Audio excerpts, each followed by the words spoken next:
ಹೇಳ್ತೀನಿ. ಹಾಗೆಯೇ ನಮ್ಮ ಅಭಿಮಾನಿ ಬಳಗ ಅಂತಂದರೆ ನಮ್ಮ ಸಿಂಹಿಣಿಯರು, ಅದರಲ್ಲಿ ತಾವು ಕೂಡ ಬರ್ತೀರಾ, ಮಾಧ್ಯಮದವರು ಕೂಡ ಬರ್ತೀರಾ. ತಮ್ಮೆಲ್ಲರ ಒಂದು ಸಹಕಾರ, ಪ್ರೀತಿ, ಪ್ರೋತ್ಸಾಹ, ಬೆಂಬಲ, ಅಭಿಮಾನಕ್ಕೆ, ಗೌರವಕ್ಕೆ ಇವತ್ತು ಸಿಕ್ಕಿರ್ತಕ್ಕಂಥ ಗೌರವ ಈ ನಮ್ಮ ಕರ್ನಾಟಕ ರತ್ನ. ಹಾಗಾಗಿ ಮಗದೊಮ್ಮೆ ನಾನು ನಮ್ಮ ವೈಯಕ್ತಿಕ ಕುಟುಂಬದ ಪರವಾಗಿ, ನನ್ನ ಬೃಹತ್ ಕುಟುಂಬ ತಮ್ಮೆಲ್ಲರಿಗೂ ಕೂಡ ನಾನು ಕೋಟಿ ನಮನಗಳನ್ನು ಸಲ್ಲಿಸ್ತೀನಿ, ಧನ್ಯವಾದಗಳನ್ನು ಅರ್ಪಿಸ್ತೀನಿ.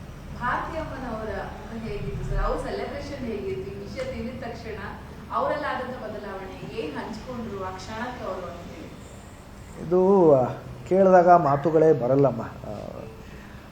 ಅದು ಕಣ್ಣುಗಳೇ ಹೇಳ್ತವೆ.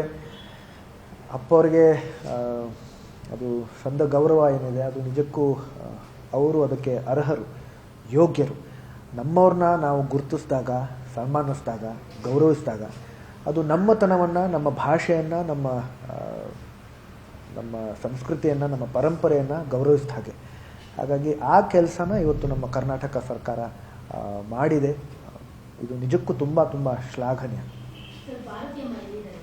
ಮೈಸೂರಲ್ಲಿದ್ದಾರೆ.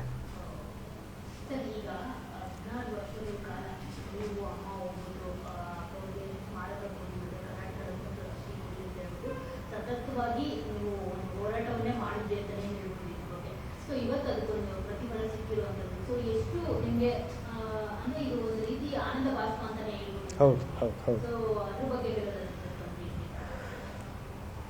ಸಂತೋಷಮ್ಮ, ಬಹಳ ಸಂತೋಷ. ಇವತ್ತು ತುಂಬ ನಮಗೆ ಹೆಮ್ಮೆ ಅನ್ನಿಸ್ತಾ ಇದೆ. ಇವತ್ತು ಕರ್ನಾಟಕ ಸರ್ಕಾರ ನಿಜಕ್ಕೂ ನಮಗೆ ಸ್ಪಂದಿಸಿದೆ, ಸಕಾರಾತ್ಮಕವಾಗೇ ಸ್ಪಂದಿಸಿದೆ. ಸಾಕಷ್ಟು ಹೋರಾಟ ಕೂಡ ನಾವು ಮಾಡಿದ್ದೀವಿ, ಆದರೆ ಸ್ಪಂದಿಸಿದೆ ಕೂಡ. ಮೈಸೂರಲ್ಲಿ ಅತ್ಯಂತ ಒಂದು ಸೂಕ್ತವಾಗಿರ್ತಕ್ಕಂತಹ ಬೃಹತ್ ಮಟ್ಟದ ಒಂದು ಸ್ಮಾರಕ ನಮ್ಮ ಕರ್ನಾಟಕ ಸರ್ಕಾರ ನಿರ್ಮಾಣ ಮಾಡಿದೆ. 5 ಎಕರೆ ಜಾಗದಲ್ಲಿ ಅದು ಮಾಡಿದೆ. ಎರಡನೇದಾಗಿ ನಮ್ಮ ರಸ್ತೆ ಕೂಡ ಅಂತಂದರೆ ಬನಶಂಕರಿಯಿಂದ ಹಿಡಿದು ಅದು ಕೆಂಗೇರಿವರೆಗೂ 14.3 ಕಿಲೋಮೀಟರ್ ಉದ್ದದ ರಸ್ತೆಗೆ ಸಾಹಸಸೀಮಾ ಡಾಕ್ಟರ್ ವಿಷ್ಣುವರ್ಧನ್ ರಸ್ತೆ ಅಂತ ನಾಮಕರಣ ಮಾಡಿದ್ದು. ಅದು ಕೂಡ ನಮ್ಮ ಕರ್ನಾಟಕ ಸರ್ಕಾರ ಮಾಡಿದ್ದು, BBMP ಮಾಡಿದ್ದದು. ಈಗ ಆ ಹೆಸರೇನಿದೆ, ಈಗ ಅದು ನಾಮಫಲಕಗಳ ಮೇಲೆ ಹೆಸರೇನಿದೆ ಅದು ಬದಲಾಗುತ್ತೆ. ಈಗ ಕರ್ನಾಟಕ ರತ್ನ ಸಾಹಸಸೀಮಾ ಡಾಕ್ಟರ್ ವಿಷ್ಣುವರ್ಧನ್ ರಸ್ತೆ ಅಂತ ಆಗುತ್ತೆ. ಹಾಗೆಯೇ ಈ ಒಂದು ಇವತ್ತಿನ ಒಂದು ಸಂದರ್ಭದಲ್ಲಿ ನಾನು ಅಲ್ಲಿ ಇರ್ತಕ್ಕಂಥ ಅಂಗಡಿ ಮಾಲೀಕರಲ್ಲೂ ನಾನು ಕೇಳ್ಕೊತೀನಿ, ಕೈ ಮುಗಿದು ಕೇಳ್ಕೊತೀನಿ, ದಯವಿಟ್ಟು ತಮ್ಮ ಒಂದು ಬೋರ್ಡ್ಗಳೇನಿದ್ದಾವೆ, ನಾಮಫಲಕಗಳೇನಿದ್ದಾವೆ ಅದರಲ್ಲೂ ಕೂಡ ದಯವಿಟ್ಟು ಹೆಸರನ್ನು ಬದಲಾಯಿಸಿ ಅಲ್ಲೂ ಕೂಡ ಕರ್ನಾಟಕ ರತ್ನ ಸಾಹಸಸೀಮಾ ಡಾಕ್ಟರ್ ವಿಷ್ಣುವರ್ಧನ್ ರಸ್ತೆ ಅಂತ ಹೆಮ್ಮೆಯಿಂದ ಹಾಕೊಳ್ಳಿ ಅಂತ ನಾನು ಕೇಳ್ಕೊತೀನಿ. ಸರ್, ಈಗ ವಿಷ್ಣು ಸರ್ ಇದ್ದಾಗಲೂ ಕೂಡ ನಾವು ಕೇಳ್ಪಟ್ಟಂತೆ ಅವ್ರು ಎಲ್ಲೋ ಹೋದಾಗ ಥಿಯೇಟರ್ ವಿಸಿಟ್ ಇನ್ನೆಲ್ಲೋ ಹೋದಾಗ ಅವ್ರಿಗೆ ಹಿಂಸೆ ಕೊಟ್ಟಿದ್ದು ಕೂಡ ಇದೆ. ಅವರ ಅಗಲಿಕೆ ನಂತರ ಕೂಡ ಎಲ್ಲ ಹೇಳೋದು ಕೇಳಿದೀವಿ ನಾವು. ಅವರ ಆತ್ಮಕ್ಕೂ ಕೂಡ ಶಾಂತಿ ಇಲ್ಲ, ಅವರ ಆತ್ಮಕ್ಕೂ ಕೂಡ ನೆಮ್ಮದಿ ಇಲ್ಲದಂತೆ ಮಾಡ್ಬಿಟ್ಟಿದ್ದಾರೆ ಈ ಎಲ್ಲಾ ಬೆಳವಣಿಗೆಗಳು ಕಂಡಂತ ಸಂದರ್ಭದಲ್ಲಿ. ಸೊ ನಿಮಗೆ ಏನ್ ಅನ್ಸುತ್ತೆ ಸರ್ ಇದೆಲ್ಲ ನೋಡಿದಾಗ? ಹೌದು, ಹೋದಾಗ ಯಾರೋ ಒಬ್ರು ಶೇಕಿಂಗ್ ಮಾಡ್ತೀವಿ ಅಂತೇಳಿ ರೇಡರ್ ಕೊಯ್ದಂತೆ ಇತಿಹಾಸ ಆಗಿರ್ಬೋದು, ಅಥವಾ ಈಗ ಅವರ ಅಗಲಿಕೆ ನಂತರ ಅವರ ಸ್ಮಾರಕ ಇದ್ದಕ್ಕಿದ್ದಾಗೆ ರಾತ್ರಿ ಕಣ್ಮರೆ ಆಗಿದ್ದು, ಆಮೇಲೆ ಅದನ್ನ ವಿವಾದಗಳ ಮುಗಿದು, ಆಮೇಲೆ ಈಗ ಸರ್ಕಾರ ವಶಪಡಿಸ್ಕೊಂಡಿದೆ ಎಲ್ಲ ನೋಡಿದಾಗ ನಿಮ್ಗೆ ಏನ್ ಅನ್ಸುತ್ತೆ? ಎಕ್ಸಾಕ್ಟ್ ಆಗಿ ಏನ್ ಅನ್ಸುತ್ತೆ ಸರ್? ಅಪ್ಪ ಅವ್ರ ಹೆಸರಿನ ಜೊತೆನೆ ಸಾಹಸ ಸಿಂಹ ಅಂತ ಬರುತ್ತೆ. ಮೊದಲಿಗೆ ನಾವು ಸಾಹಸ ಸಿಂಹ ಅಂತಲೇ ಹೇಳ್ತೀವಿ. ಅವರ ಜೀವನದುದ್ದಕ್ಕೂ ಅವರು ಸಾಹಸಗಳನ್ನು ಎದುರಿಸ್ಕೊಂಡೇ ಬಂದಿದ್ದಾರೆ.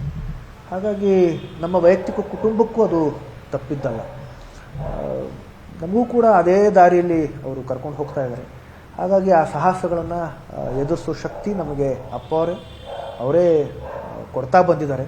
ಹಾಗಾಗಿ ನಾವು ಎದುರಿಸ್ಕೊಂಡೇ ಬಂದಿದ್ದೀವಿ.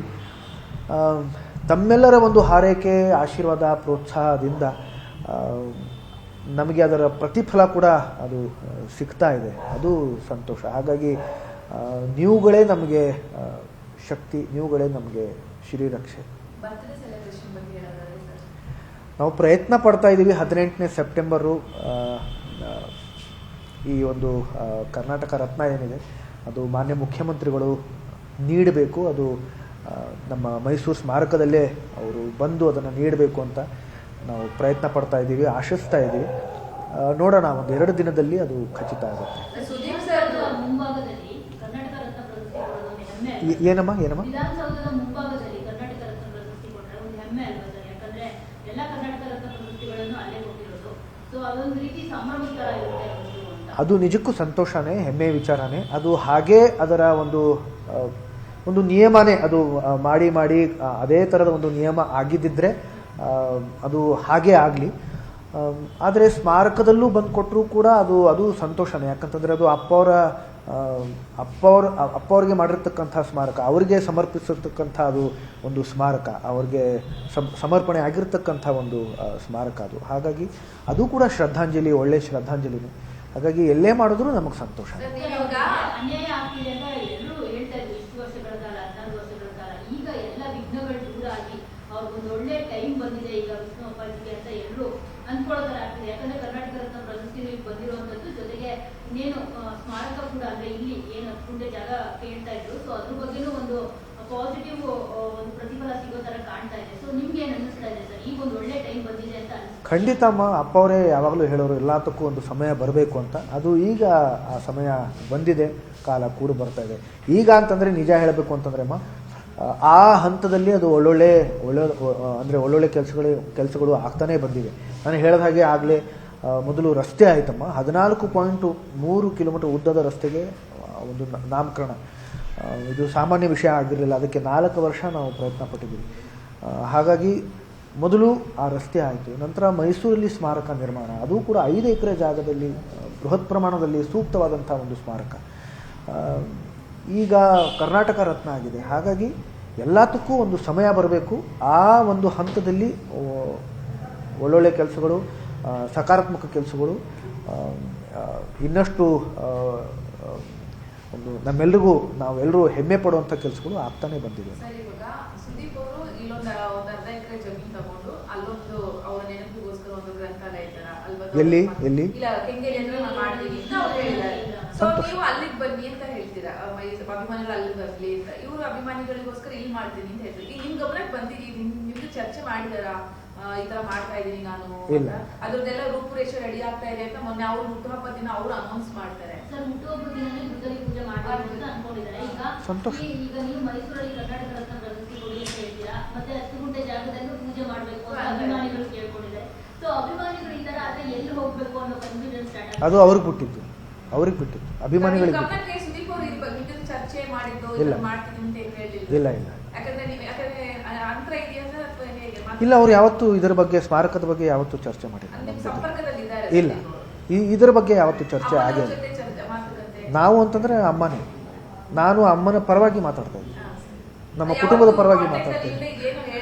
ಕಾಂಟ್ಯಾಕ್ಟ್ ಅಲ್ಲಿ ಇದ್ದಾರೆ, ಆದರೆ ಸ್ಮಾರಕದ ಬಗ್ಗೆ ಯಾವತ್ತೂ ಕೂಡ ಚರ್ಚೆ ಮಾಡಿಲ್ಲ, ಯಾವತ್ತೂ ಕೂಡ ಚರ್ಚೆ ಆಗಿಲ್ಲ. ಹಾಗಾಗಿ ನನಗೆ ಗೊತ್ತಿಲ್ಲ, ತಾವು ಏನು ಹೇಳ್ತಿದ್ರಿ ಅದು ನನಗೆ ಗೊತ್ತಿಲ್ಲ.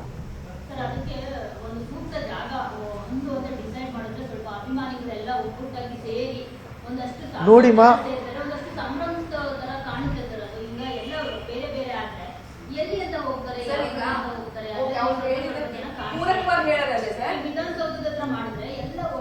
ಸಂತೋಷ ಸಂತೋಷ ಸಂತೋಷ. You can ask him this question. You please ask him this question. You are asking about him. You please ask him this question. I don't know anything about him or his stance. You ask this question to him. ಮಾಧ್ಯಮದ ಮೂಲಕ ಗೊತ್ತಾಗಿದೆ. ನೀವೇನು ಕೇಳಿದ್ರಿ, ಅವ್ರು ನಿಮಗೆ ಹೇಳಿದ್ರ ಅಂತ? ಇಲ್ಲ, ನಮ್ಮ ಹತ್ರ ಯಾವತ್ತೂ ಚರ್ಚೆ ಮಾಡಿಲ್ಲ. Anything you want to ask about the other person, you ask him or you ask the other person and not me.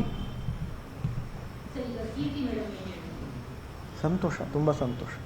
ನಮ್ಮೆಲ್ರಿಗೂ ಸಂತೋಷನ ನಿಜವಾಗ್ಲೂ ಅದನ್ನು ಹೇಳ್ಕೊಳ್ಳೋದಕ್ಕಾಗ್ತಿಲ್ಲಮ್ಮ, ಅಷ್ಟು ಸಂತೋಷ ಇದೆ. ತುಂಬ ಸಂತೋಷ ಇದೆ. ಈ ಘಳಿಗೆಯನ್ನು ಮಾತುಗಳಲ್ಲಿ, ಪದಗಳಲ್ಲಿ ವರ್ಣಿಸೋದಕ್ಕೆ ಅಸಾಧ್ಯ. ನಾನು ಮೊಟ್ಟ ಮೊದಲನೇದಾಗಿ ನಮ್ಮ ಮಾನ್ಯ ಮುಖ್ಯಮಂತ್ರಿಗಳು ಸಿದ್ದರಾಮಯ್ಯರವರಿಗೆ ಧನ್ಯವಾದಗಳನ್ನು ಹೇಳ್ತೀನಿ. ನಮ್ಮ ಕರ್ನಾಟಕ ಸರ್ಕಾರಕ್ಕೆ ಧನ್ಯವಾದಗಳನ್ನು ಹೇಳ್ತೀನಿ.